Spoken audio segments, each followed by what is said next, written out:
안녕하세요. 가드닝 라디오입니다.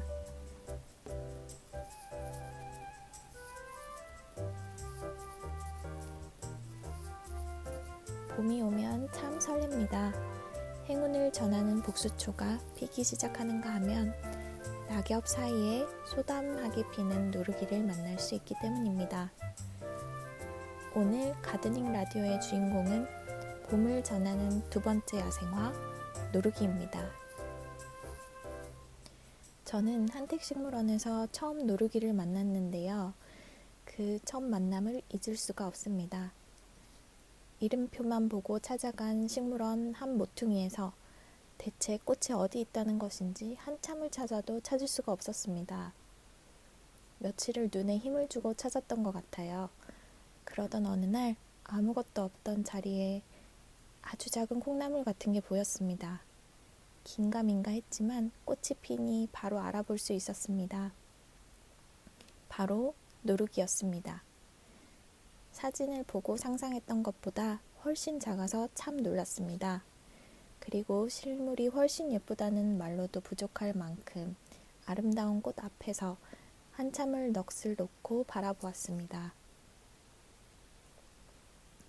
참 멋진 야생화들이 많습니다. 여러분도 기억나는 첫 만남이 있으신가요? 노르기는 꽃도 예쁘지만 세 갈래로 갈라진 잎도 굉장히 귀엽고 독특합니다. 옛날 사람들은 깔때기처럼 올라와 차츰 펼쳐지는 잎을 보고 노루의 귀를 떠올렸다고 합니다. 그래서 이 식물의 이름이 노르기입니다.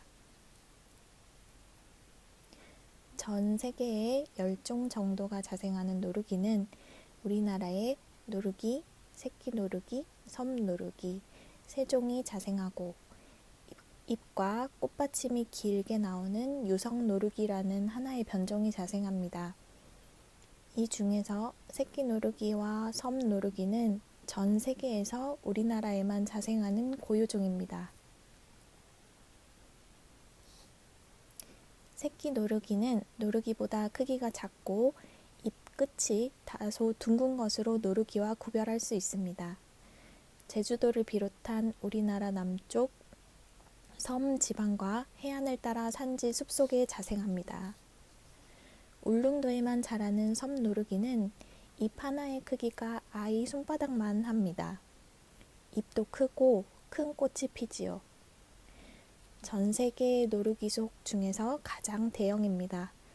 이러한 이유로 저명한 육종가들이 섬 노르기를 귀하게 여긴다고 합니다. 노르기를 한번 들여다볼까요? 먼저 가느다란 솜털이 눈에 띄지요. 이 솜털이 아직 추운 날씨로부터 노르기를 지켜줍니다. 역시 털이 복실복실한 3개의 포엽 안에는 6장에서 11장 정도 되는 꽃받침 잎이 들어 있습니다. 꽃잎처럼 보이지만 꽃받침 잎입니다. 꽃의 크기는 1.5cm 정도 되니 엄지 손톱보다 조금 큰 정도입니다. 가운데 암술과 주변으로 많은 수의 수술이 배열됩니다. 노르기는 꽃색의 변이가 많아서 흰꽃, 분홍색 꽃, 그리고 드물게 청색 꽃, 무늬 있는 꽃도 간혹 발견할 수 있습니다. 노르기는 열매가 익으면 무거워져 고개를 떨어뜨립니다. 결실기가 되면 땅을 향해 고개를 숙이고 있는 모습을 많이 볼 수 있어요. 그렇게 스스로 파종해서 주변에 많은 자손들이 함께 자라 군락을 이룹니다. 복수초처럼 노르기는 경쟁을 피하기 위해 아직 영하로 떨어지는 이른 봄에 부지런히 꽃을 피우고 일찍 결실하는 식물입니다.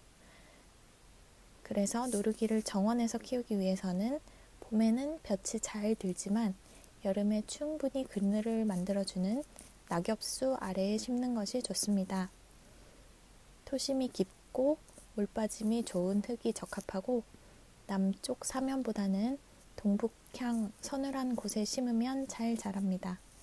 키가 작으니 화단의 앞쪽에 심습니다. 거름을 줄 때는 완전히 숙성된 퇴비를 사용하도록 하고 잡초 방지와 토양 수분 유지를 위해 부엽토를 멀칭해주면 효과적입니다. 바람꽃 종류, 괭이눈, 새우난초들과 함께 심으면 화려한 봄 화단을 연출할 수 있습니다. 꽃이 진 후 그늘에서 잘 자라기 때문에 실내 식물로도 좋습니다. 베란다에서 기르기 쉽고 또 번식도 잘 되는 식물입니다. 누르기는 5에서 6월경에 뾰족한 원기둥 모양의 열매가 모여 달리는데 흩어지기 전에 씨앗을 받아 바로 흙에 뿌리면 이듬해 봄에 발아합니다. 가을에 뿌리 부분을 나누어서도 번식할 수 있지만 쉽지는 않습니다. 복수초가 발아 후에 5에서 6년이 지나야 꽃을 피운다고 했던 것 기억나시나요? 누르기의 경우도 최소 3년을 기다려야 합니다. 누르기가 올해도 피었습니다. 솜털에 쌓여 나오는 가녀린 꽃줄기지만 역설적으로 얼마나 큰 힘이 느껴지는지요. 은은하고 기품 있는 그 강직함을 우리도 배우면 좋겠습니다.